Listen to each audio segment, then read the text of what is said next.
Good morning, Badgers. So I want to I decided I really like, well, first of all, happy Monday.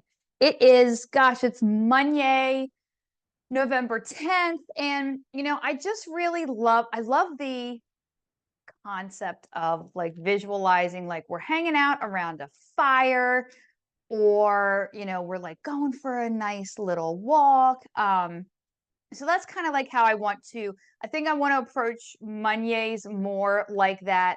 And Thursdays are more like I'm breaking it down, and it's a little more analytical. And I just want Mondays to feel cozy and not as, rigid or regimented, but more like just we're just walking together, hanging out by a fire talking, right? That metaphorical, fire pit or walk through the forest. So, with that, today there is a quote by Rumi, and this one actually you may be familiar with this one. It is one that gets circulated often. I've actually seen it on um, oh gosh, social media quite often. And this quote is, "The wound is the place where the light enters you." And that is by Rumi, right? But here's the thing, I'm not here to pretty up your pain or tell you that everything happens for a reason. Sometimes shit just hurts. Sometimes the only reason, is that life can be a real asshole, right? Um, what we're diving into today is what happens after the breaking, and again, all those things are true. Everything does have a reason. Sometimes shit just does hurt, and sometimes you feel like life is just being a real big asshole. But when you're sitting there with all of the cracks showing, wondering if you're ever going to feel whole again, right? And there's just so many feelings and so many emotions and so many thoughts that are just going and coursing through you, right? So grab your coffee, get your journal, pen to paper if you can. If you're in the car, that's totally fine. Circle back to this. I love pen to paper. If you're on a walk, again, circle back, whatever. Let's talk about how pain isn't just damage. It's an opening, right? Not because suffering is noble, right? But because we are, I am, we are this just fucking beautifully powerful, um, you know, we have so much power inside of us to alchemize into something else entirely. And I've really been digging into this type of concept lately. Um, and some people call it new age or call it woo woo or whatever, but it's just being able to tap into the energetic vibe of the entire universe, because we are all energy. We're all part of that energy, right? And have you ever noticed that, how we spend so much energy trying to look unbreakable, like trying to fit this social media cast, right? Like we're all walking around in these invisible suits of armor, and then, maybe secretly we're terrified that someone might see how dinged up we actually are. Meanwhile, we're drawn to people who wear their scars like accessories. And it's not because they're broken, it's because they're real, right? Because we wish we could do this, right? We wish we could tap into that vulnerability. And I've been thinking a lot about this lately, especially after a conversation, that I had with somebody who, like they apologize for crying or whatever. And, it's like for being human, right? And it's like, you know, we don't have to apologize for that. We don't have to apologize for letting the weight of carrying everyone else's expectations finally crack, into our quote unquote perfect facade. And in that moment, you know, it's the relief of finally letting go, right? It's the light Rumi was talking about, not some mystical woo woo light, but the light of, truth. And, of finally being seen, of finally letting go, of finally surrendering, of permission to be gloriously messy, chaotically human. And here's what nobody tells you about these kinds of wounds. They're not just where we hurt, they're where we become permeable, right? And it's where the walls that we've built, they get thin enough for something real to pass through both ways. And so think about your own catalog of, I don't know, ouchie sounds like something you say to your own catalog of boo-boos, your own catalog of wounds, right? That betrayal that rewired your circuitry, or the loss that carved out spaces in your chest that you didn't know existed. Maybe it's the failure that made you question everything and you thought you knew about yourself, right? And the diagnosis or whatever that changed your relationship with your body forever, or, and these aren't like sad stories or victim tales or cautionary tales, right? They're places where humanity got real specific, and specificity, that's where connection lives. When, you spend years battling your body and you're convinced it was the enemy, right? Something shifts inside of you, right? Something shifts in the room, and suddenly, you are not, a label that you gave yourself. You're just a human who is wrestling similar demons with somebody else, or, maybe it's the promotion that went to someone else. And it could be about a business idea or a business thing that failed spectacularly, right? And it's not about comparing wounds, right? It's about recognizing each other. Because let's be crystal clear about something. I'm not saying pain is good. I'm not suggesting you should seek out suffering like it's some twisted merit badge, right? This isn't a workout type of thing where I will seek out the hardest part of the workout. I'm not talking about this. This is life, right?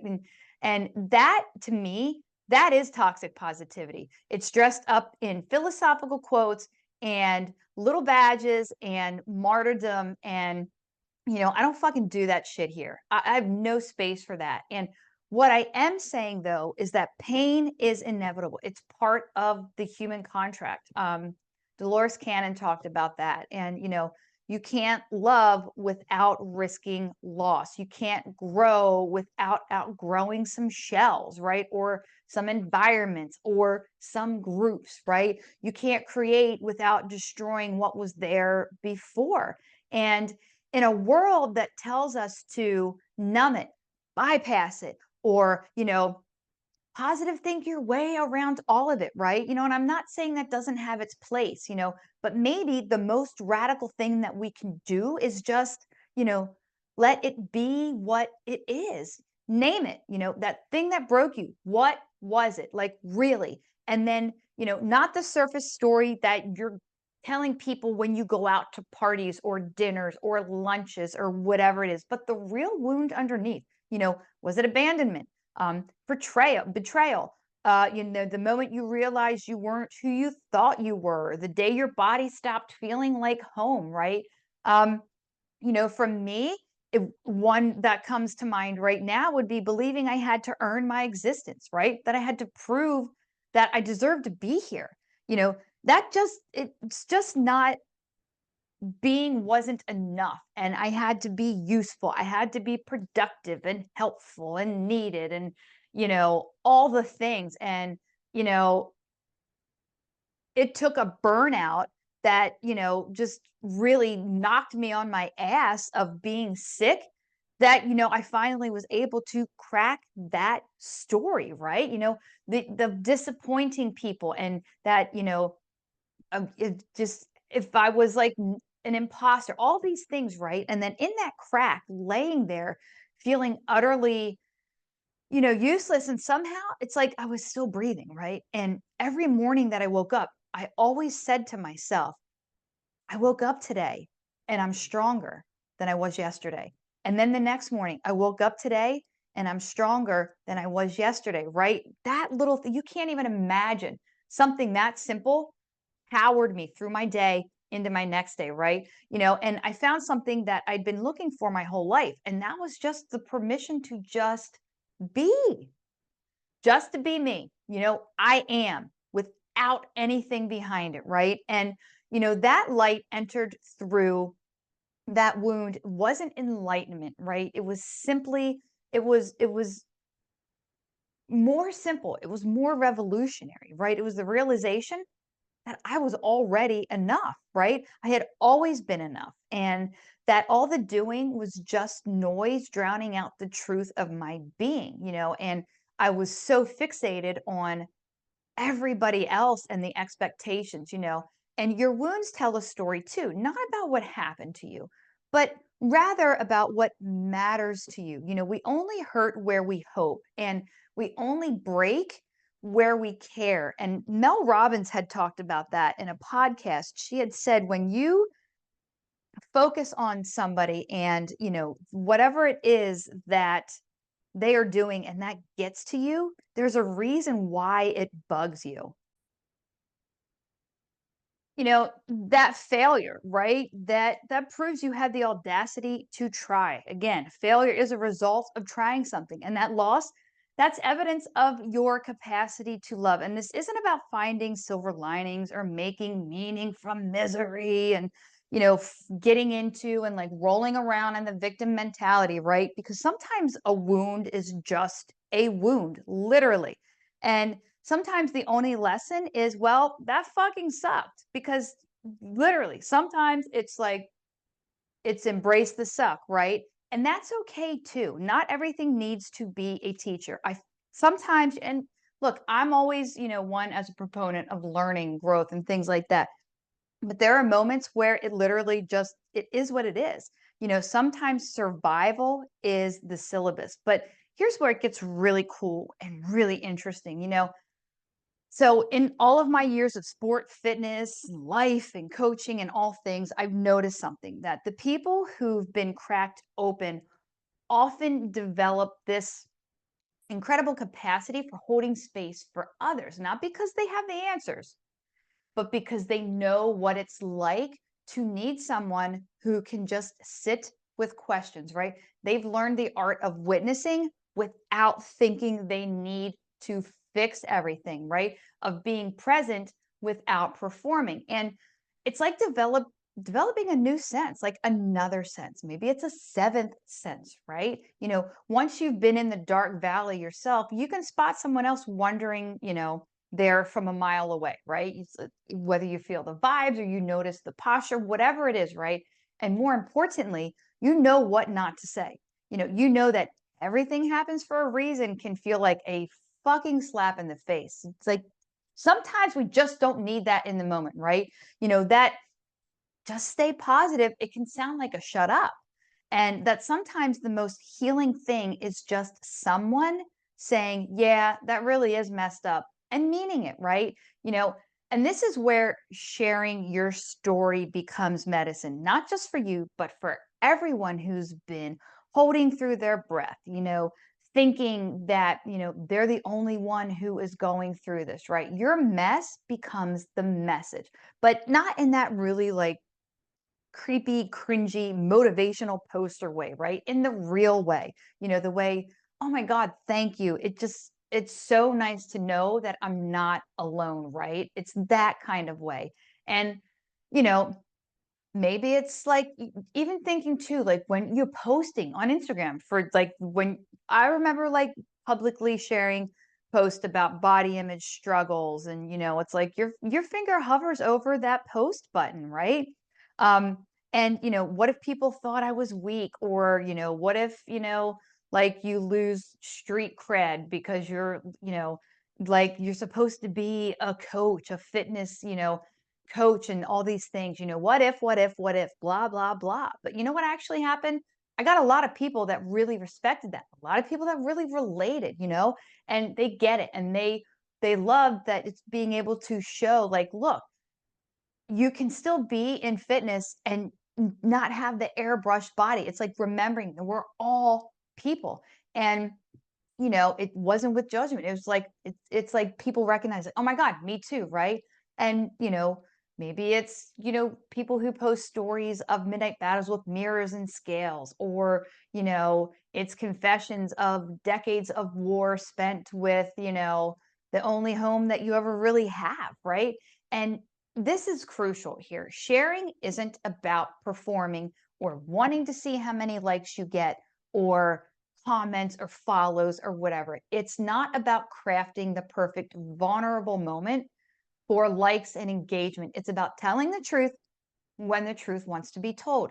Don't force it. Sometimes that's in a conversation with one person. Sometimes maybe it's in your journal at 3 a.m. or sometimes it's through the way that you move your body or the art you create, right? Like I love a good gym dance, right? In between sets and stuff like that. Which brings me to the alchemy part, the transformation of pain into something else, right? Not because pain needs to be productive, right? It doesn't, but because humans are creative creatures, right? We are creative, and creativity is how we metabolize experience. So, some people write their way through. That's me. Words become bridges from where they were to where they're going. Others paint. Another one for me is working out, right? Some of us move, dance, run. I love a good run it out, lift it out, ruck it out. The body remembers what the mind tries to forget. And movement can be a conversation between past and present. And for me, it's always been about building, creating programs or communities where people can show up, and you can be like freaking janky and wonky and chaotic and messy and real, right? It's where perfectionism goes to die and humanity gets to thrive, right? Every workout design that I do, it carries the DNA of my own struggles. It's the knowledge that some days showing up, literally showing up, is the victory. And, that modification isn't weakness, it's wisdom. So, your creative response to pain doesn't have to be public either. It doesn't have to be pretty, and it doesn't even have to make sense to anybody except you. Maybe it's rearranging your furniture after a breakup, or maybe it's learning to bake bread after a loss, or finding comfort in the rhythm, of kneading, right? Maybe it's taking up boxing. Um, you know, so you have a place, it's giving your anger a place to land that isn't your own. Maybe it's, going to be my Rage Lift program that's coming out in my membership when the stress of the holidays gets to be too much, right? The point is to make pain useful. And the point is to stay in conversation with yourself through it, to let it move through you instead of setting up permanent residence, right? And here's something that definitely, don't put on a motivational poster, okay? Some wounds don't fully heal. Some cracks stay cracked, right? Some losses echo forever. And that's not failure. That's just straight out truth. We're not trying to get back to some before that no longer exists. We're learning to be whole with all of the holes that we have, all of the cracks and things, right? Complete with the cracks, beautiful with our broken bits, because maybe that's what Rumi was really getting at. Not that we should celebrate our wounds, but that we can't keep the light out anyway, right? It finds its way in through whatever openings that we provide, and sometimes those openings come from breaking, from the places where our carefully constructed selves couldn't hold on anymore, right? And in those breaks, we find out what we're really made of.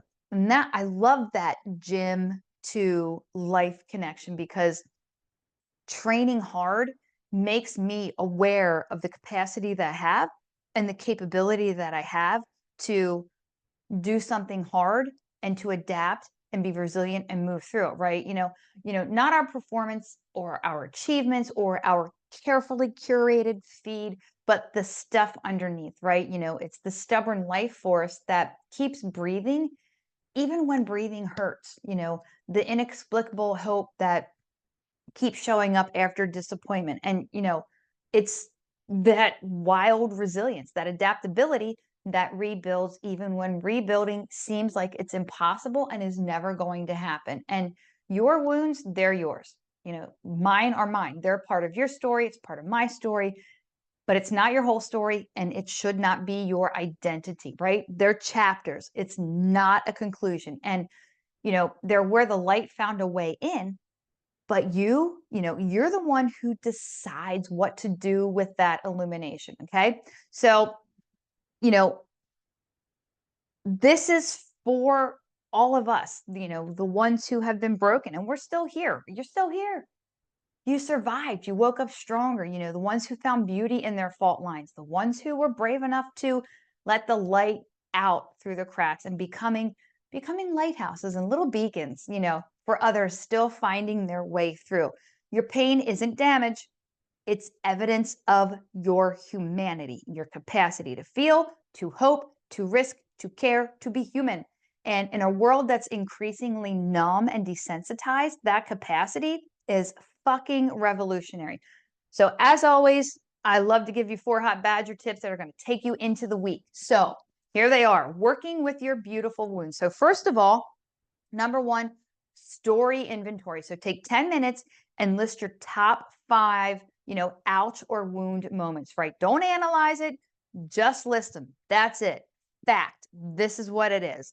And then pick one, and ask, what did I learn about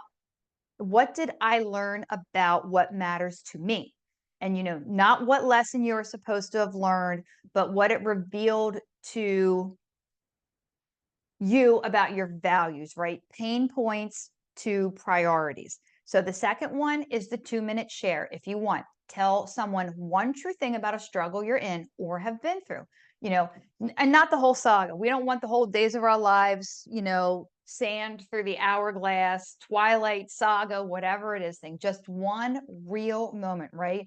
And watch what happens, because when you give someone permission to be human by going first, the connection lives in the specificity, right? Not the summary. So the third one is the creative dump, right? So pick your medium.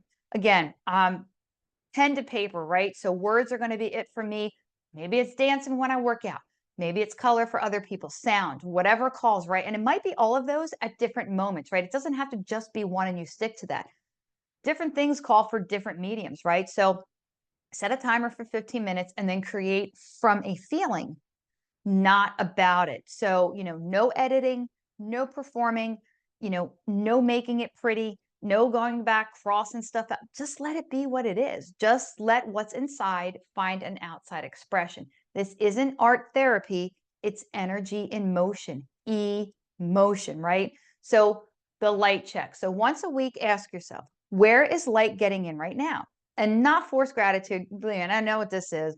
I've been through forced gratitude, right? And it's really hard. So this would be just basically genuine energetic curiosity about where your edges have softened. So, where you're more permeable to good things. Sometimes the light is tiny, right? It could just be a text from a friend, or it could be a song that hits different in that moment, or it could be a moment of unexpected peace, right?